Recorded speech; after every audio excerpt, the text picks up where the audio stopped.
विश्व के कोने कोने में यूट्यूब के माध्यम से हमसे गुरु मंत्र लेकर वैदिक परंपरा में आगे बढ़ने वाले मेरे प्रिय शिष्यों, सज्जन और सन्नारियों, स्वार्थ की है प्रेम सगाई। इस दुनिया में जो भी संबंध है सबके अंदर स्वार्थ छुपा है। निस्वार्थ कर्म तो कोई बिरला ही करता है, इसलिए हमें भी स्वार्थी बनना पड़ता है। एक गांव था, वहाँ एक बूढ़ा आदमी रहता था।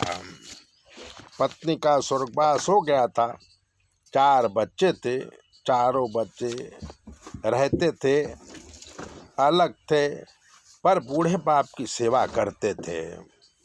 एक बार बूढ़ा बीमार पड़ा तो उसने अपना धन चारों बेटों में बांट दिया। वो सोच रहा था कि मेरे मरने के बाद भाइयों में विवाद ना हो। सभी भाई खुश हो गए। बूढ़ा बाप धीरे धीरे मरने के बजाय ठीक होने लगा।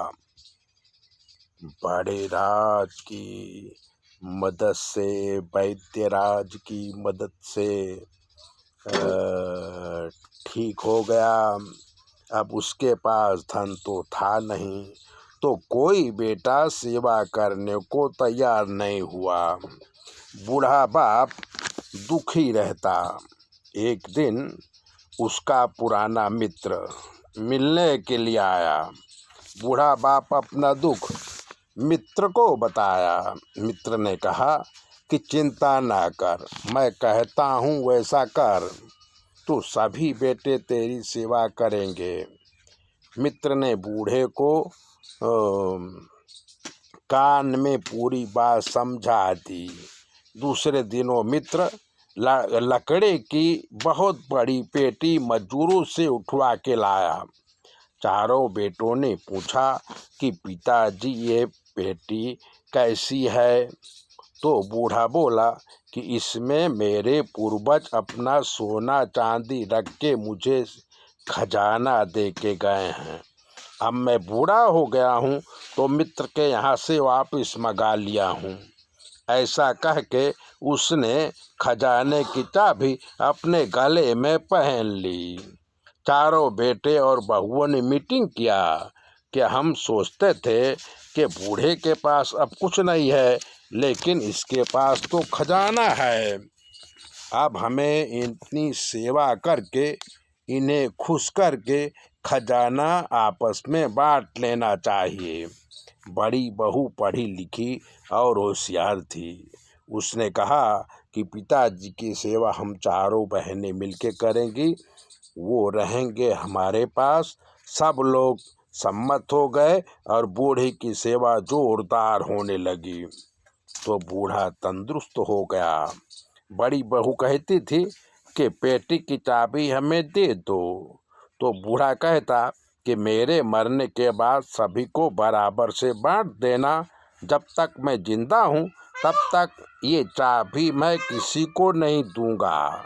सेवा चाकरी से बूढ़े ने 5 साल तक अच्छी तरह से जिंदा रहा और एक रात शरीर छोड़ दिया। सगे संबंधी इकट्ठा हुए। सभी ने कहा कि आपके पिताजी भाग्यशाली थे, नाती पोता देख के गए हैं और काफ़ी कुछ छोड़ के गए हैं, तो उनकी उत्तर क्रिया धाम धूम से होनी चाहिए। चारों भाइयों ने सोचा, खजाना तो है, बड़ा खर्च करके भोज किया, दान धर्म किया और फिर पेटी सभी भाइयों की हाजिरी में खोला। देखा तो अंदर कंकर पत्थर भरे पड़े थे। सभी एक दूसरे का मुंह देखते रह गए। तभी उनके मित्र आए और कहा, तुम्हारे अंदर स्वार्थ था, धन का लोभ था, तो युक्ति मैंने ही बताई थी। अगर निस्वार्थ सेवा करते तो तुम्हें ललचाने की जरूरत नहीं पड़ती। इसलिए अपने जीते जी अपना धन अपने पास रखो। कलयुग है, सभी स्वार्थी हो गए हैं, इसलिए हमें बुढ़ापे में धन की जरूरत पड़ेगी, तो धन किसी को मत दीजिए। ऐसी बातें जानने के लिए चैनल को सब्सक्राइबर कर लीजिए, लाइक कर दीजिए। और अगर आपके जीवन में कोई कष्ट है तो 9825200108 पर फ़ोन करिए। हम आपको बताएंगे कि आपके जीवन में क्या कमी है और आपको क्या करना चाहिए। चैनल सब्सक्राइबर जरूर करें।